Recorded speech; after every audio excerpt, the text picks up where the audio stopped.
Okay, Ritvach, Ritchedesh. Tonight is the first of Nisan, the time of miracles and wonders, because the word Nisan in Hebrew, um, the root of the word Nisan is nes, which means miracle. And not only is it a time of miracles itself, but as we read this morning in the Torah, this month, Hashem says, is the head of all the months of the year.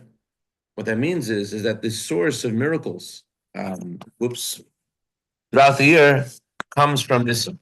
Nisan is a source of all the miracles that God gives us throughout the year. It's it's there are two heads of the year. There's the first of Tishrei, Rosh Hashanah, which is the source of all of the godly energy in the world that is limited according to nature. And in the first of Nisan, that's the source of the godly energy that's miraculous. And the Torah says that once God chose to have a world, he gave the world years and months. Once God chose Yaakov and his children, once God chose Jacob and his children, he gave them the first of this. That means that you could live in a world, follow the code of Jewish law scrupulously, but you're not fulfilling what your Jewishness is about. Our Jewishness is about going beyond nature, going beyond limitations of nature. So that's why our our people are associated with the first of Nisan, which means two things. It means that first of all, the existence of the Jewish people is miraculous. We don't need to have too much faith to know that our existence is miraculous. I think it was Ben Gurion who said that someone who doesn't talk about miracles in describing the Jewish people's survival is just not being realistic. So, but beyond the miracles that God has shown us, there's also something that God expects of us, and that is to go beyond our nature. So I wanted to share a few stories. As advertised, we're going to continue the story of Yaakov Makalik, Yaakov Zaravutcher. Before we get to Yaakov Zaravutcher, Yaakov Maskalik wanted to share a few things that I just heard recently. Rebbetzin Sima Ashkenazi, Sein Gesund und Stark, the widow of Rabbi Matal Ashkenazi, the rabbi of Kfar Chabad, one of her children was born with a health challenge. He was born with this allergy that developed into a fungus, and he couldn't eat anything. And because he couldn't eat anything, he developed shortness of breath and coughing. And whenever he ate, he would throw it up. So his mother, Mrs. Ashkenazi, she was at a loss, and she couldn't take care of her. She was a teacher. She couldn't continue teaching because she had to take care of her child. So it really disrupted her whole life, and she didn't know what to do. So she, her father-in-law, Rabbi Moshe Ashkenazi, was visiting New York, visiting the Rebbe, and he told the Rebbe about this issue that is of his grandson, his allergy, and he's throwing up, and he can't eat anything. So the Rebbe said that right now in Israel, there is a convention. At that time, in the 70s, the Rebbe began the Shabbos candle campaign. Every Jewish girl who was able to light Shabbos candles, was able to say a blessing, should light Shabbos candles, which, by the way, it's not, people think it's age of 3 and on. It's actually not an age of 3. It's as soon as a child's able to light Shabbos candles, that's when they should light Shabbos candles. As soon as they're able to say the blessing.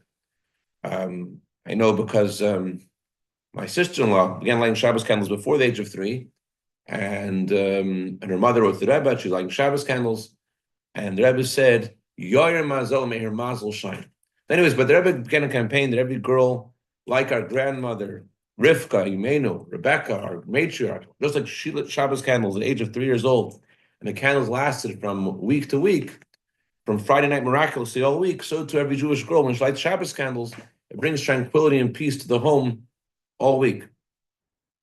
So that was a campaign that was speaking about at the time. And also, the Rebbe began a campaign that every Jewish home should keep kosher, and actually, the Rebbe created a fund that if someone wants to keep kosher, they can't afford it. So he would this fund that the Rebbe created would pay for 50% of the cost of going kosher.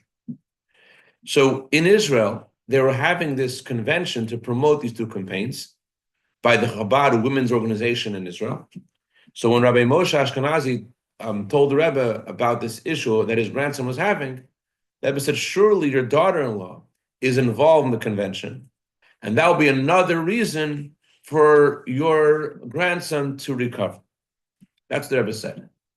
So the organizer of the event can imagine when they heard the Rebbe said she should get involved. So they said this was from her perspective. It was a total departure of. It was a total departure of what everything she was used to. She couldn't imagine. She's taking care of her child 24/7. She's going to invite people to her house. She's going to talk to them. She's going to plan things. It seems so strange what the Rebbe was saying. But the organizers of the event were like, "Yeah, you're going to host the event. You're going to take care of the whole thing." I mean, the Rebbe put this in. The Rebbe said you should be a part of this. So she, of course, agreed, even though it didn't make any sense to her. But the chassid doesn't need to understand everything. And so she accepted responsibility for this convention, and immediately her son lost the fungus, the allergy, the issue immediately disappeared. From then until today, her son is living in wealth, thank God. It stopped miraculously. As soon as she did something miraculous herself, went beyond her nature, then God reciprocated, and she also was blessed that her child miraculously recovered. Rabbi Yisrael Weiss told me a story about his son today. Amazing story. Similar to the story I shared last week about his son Isaacs. His son, Michal Harari, is a captain in the U.S. military. And he was visiting Seattle, Army base in Seattle. He was driving middle of nowhere over there under a bridge somewhere in the Seattle's full of bridges. And he sees there's news, there's cops, there's a whole scene going on, fire engines. And so he stops his car and he discovers that there's a guy on top of the bridge, way up there, and he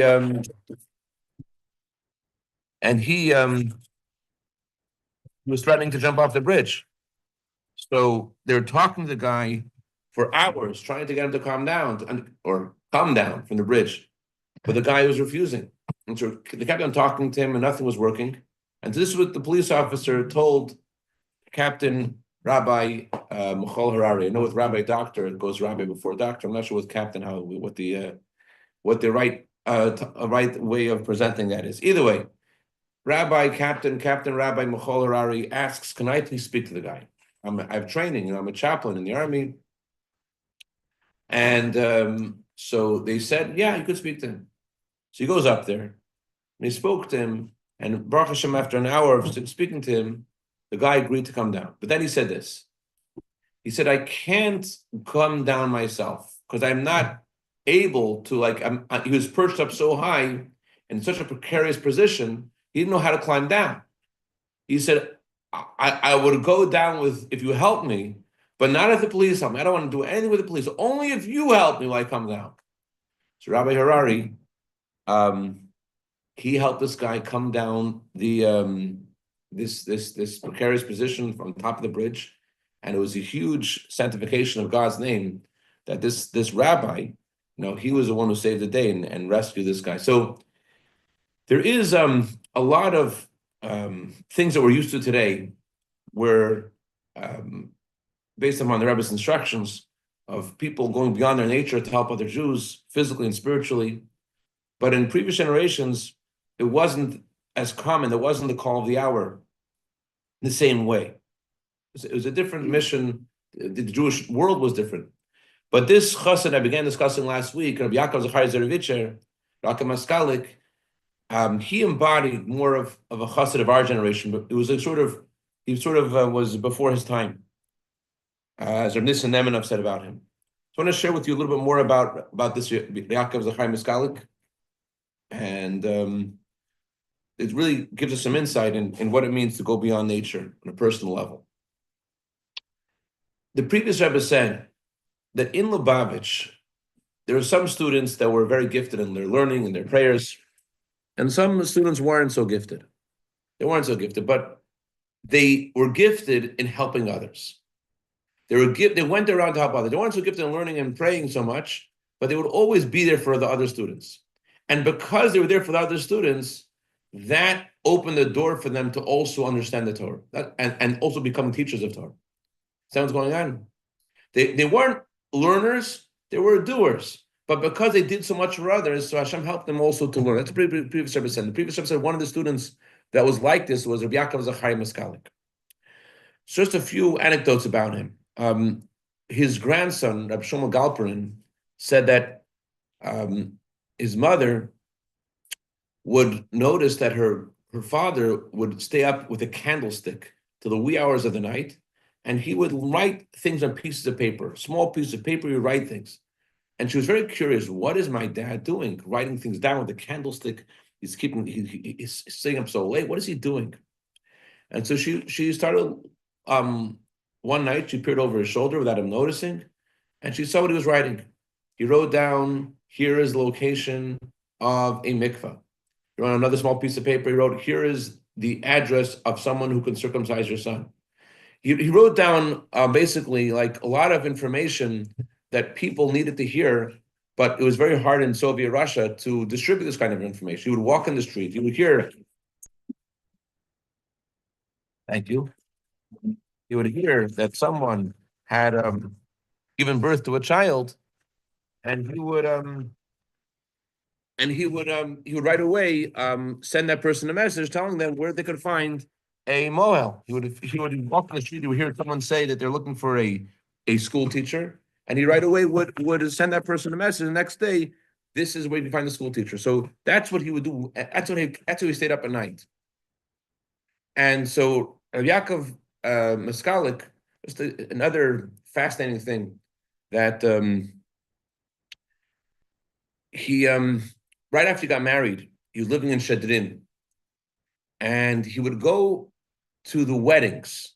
He would go to the weddings of Jewish people that were not getting married with a rabbi. They weren't getting married in a kosher way. He would go to the wedding hall, and he would sing, and he would dance, and he would act crazy, entertaining the whole wedding. But then he would walk over to the grandmother of the chassan, of the groom, or the grandmother of the bride, and he would say, it's a good thing for a Jewish couple to get married with a rabbi, with a chuppah, with a marriage ceremony according to Torah. And the grandmother, of course, knew about this because the grandmothers, they were familiar before Stalin. They're familiar with the way things are meant to be. And so they would encourage the couple to do this, and that's how he arranged so many weddings. That's what he did. And every night he would go to these weddings and dance and sing in order that he would be successful in bringing this groom and bride to keep family purity and to have a kosher wedding. Remember, Futafas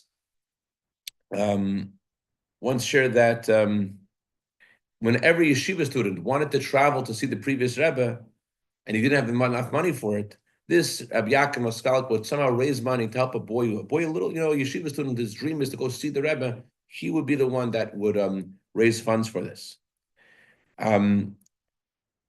Rabbi Fola Khan shared the following story about him. He said that one time, because of his business, he arrived back home in Moscow in a square called Kalinshkovskaya. If I pronounce that correctly, I'll probably lose my American passport. He arrived at Kalinshkovskaya Square at 5 o'clock in the morning. And who does he see in the middle, running around in the square at 5 a.m.? He sees none other than Yaakov Miskalik. And it was a dangerous place. Jews didn't go there. The KGB was always on the lookout and for Jews, and going to the area where it was very dangerous place. So he asked Rabbi Yaakov, what are you doing here? Yaakov didn't want to tell him at first. Then he told him. He said, I met this young man who's living in a Gentile home because he has some kind of job in the area. And this Jew said that he can't go to a shul, he can't pray because of his job. And he said, though, that he would like for his father's yahrzeit, the anniversary of his father's passing, he would like to pray that day, and perhaps he would like to say Kaddish that day. So Rabbi Yaakov was traveling to this boy's house where he was staying, this non-Jewish house, to wake him up, to bring him to shul so he could say Kaddish for his father. He remembered the date of his father's yahrzeit, and he traveled specially middle of to wake up this guy to come to say Kaddish. Rebbe Chaim said that this Rabbi Yaakov Maskalik was once with him in a grocery. He saw Rabbi Yaakov walking next to this woman who was wearing very tattered clothing, and he was going over to every person who was purchasing bread, and he was saying the following thing to them. Basically, when they sold bread by weight. So in order to measure up the bread to be a pound, so the storekeeper would add another tiny piece of bread, another bigger piece of bread, depending on how much weight was missing. So it was more of like, annoying kind of piece of bread. Like if you were at a Shabbos table, that would be the kind of piece of bread you would not want to be served. Like the one at the end, the one in the corner, the one that's misshaped. But so he told them, hey, you have another extra piece of bread. There's someone who needs a piece of bread. Would you like to donate that piece of bread? And he stayed in the store, said Rebbe Chaim, until he filled up 2 bags of bread.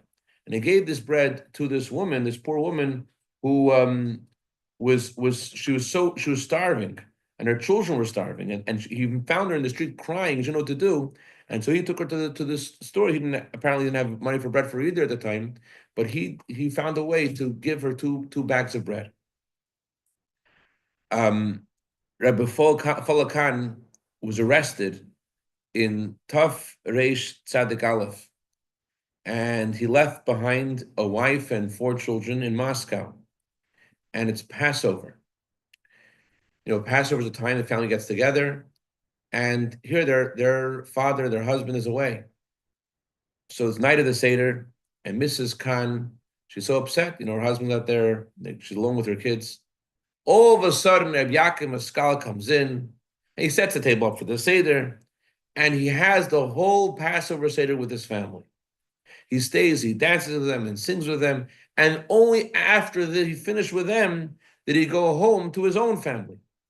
I'm not sure if I mentioned this last week, but I did mention that Yaakov Maskalik had to send away his own children to a Rabbi Gorelik to watch over his children because he was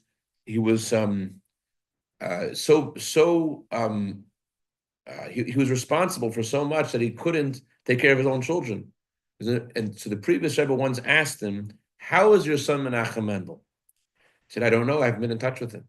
So the previous Rebbe said, "Because you're taking care of my children, meaning the Jewish children, all the Jewish people, all the Rebbe's children, therefore I have to take care of your son. So I take responsibility for your children." Anyway, so after he finished the Seder at this poor lady's house who her husband had been arrested and with their children and made them have this joyous Seder, only then did he go home to do his own Seder.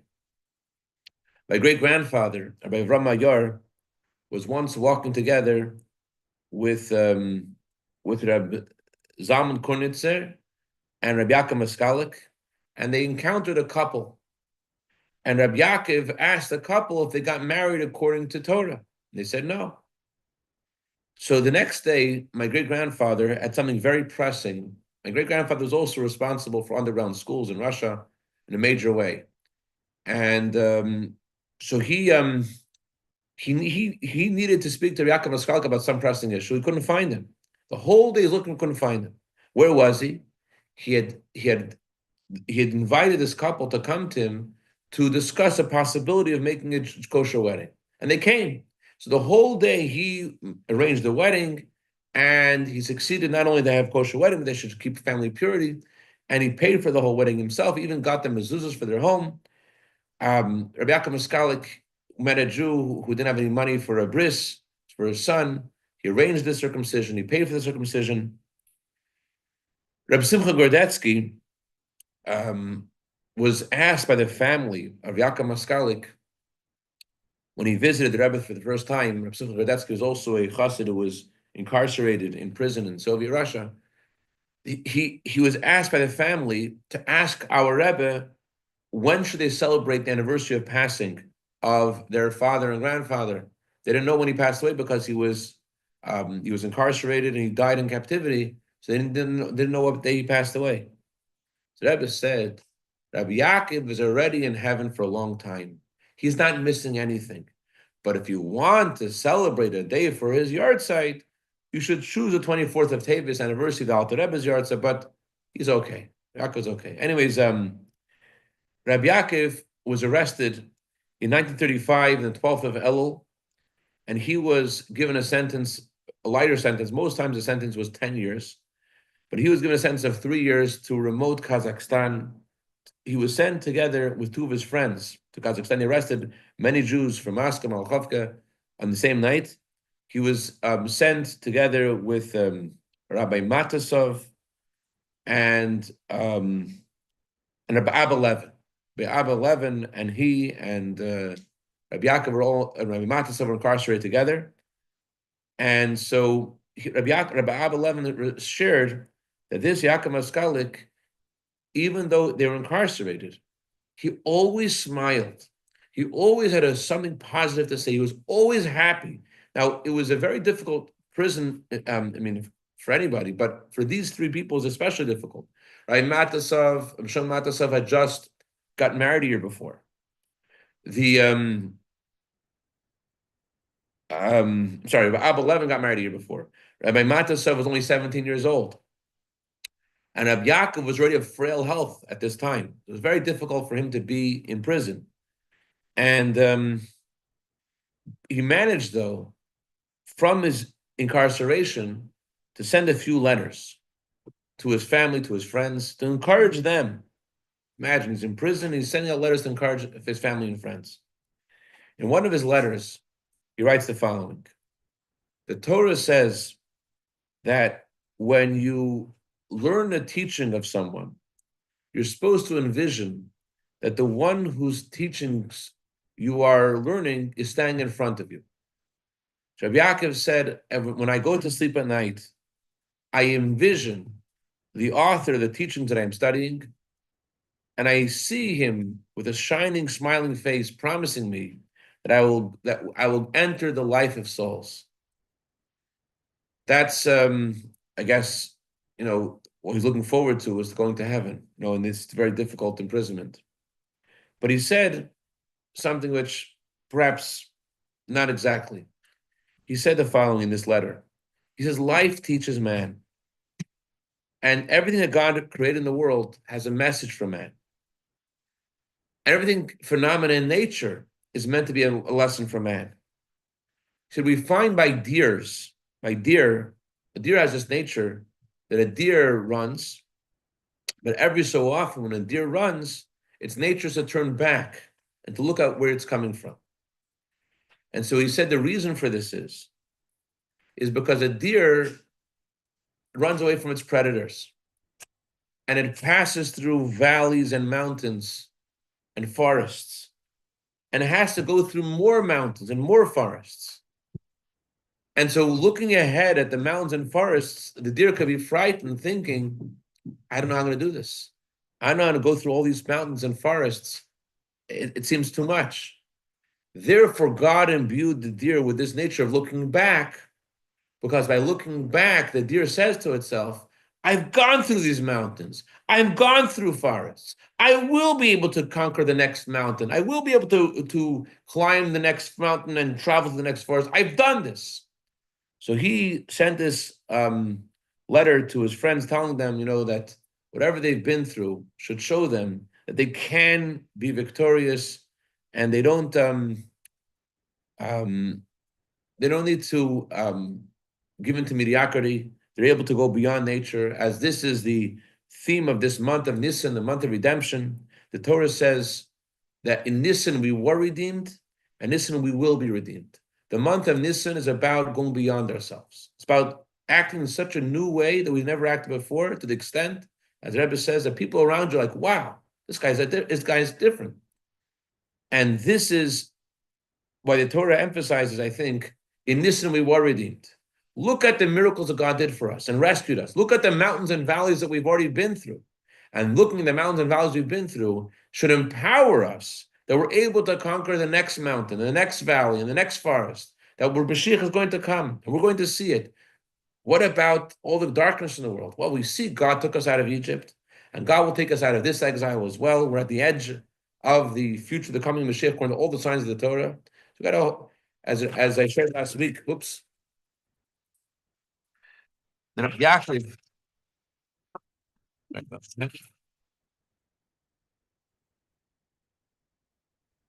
Where'd I go?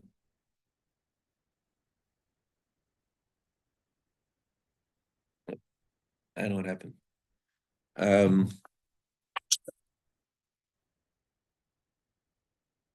Try this again. All right. And his bottom line is that in this, and we were redeemed, this, and we will be redeemed. It's the time of Mashiach. Oops. In this, and we were redeemed, this, and we will be redeemed. We've got to be strong and realize that it's happening now, and all the success of the Jewish people throughout history is meant to empower us and make us realize that we're going to get there. Mashiach is coming.